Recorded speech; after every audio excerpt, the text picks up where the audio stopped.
Minsan po mga kapatid, akala natin ang pagpapala ay puro na lamang tagumpay. Kaya nga minsan kapag tinatanong natin ng isang tao, blessed ka ba? Anong sinasagot ng tao? Opo, Father, blessed ako. Wala akong sakit. Maganda po at may hanap buhay ako. Kahit po mahirap ang buhay, nakakaraos po kami sa isang araw.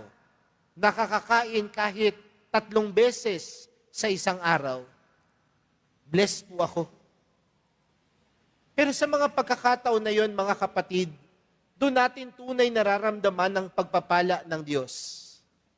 Pero aminin din natin o hindi, mga kapatid, may mga pagkakataon sa buhay natin na hinahanap natin ang pagpapala mula sa Diyos.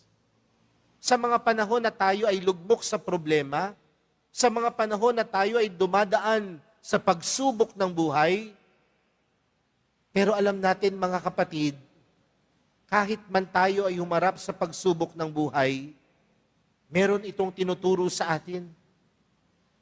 At ang tinuturo nito sa atin, nakapiling natin ng Diyos, anuman ang harapin natin sa ating buhay.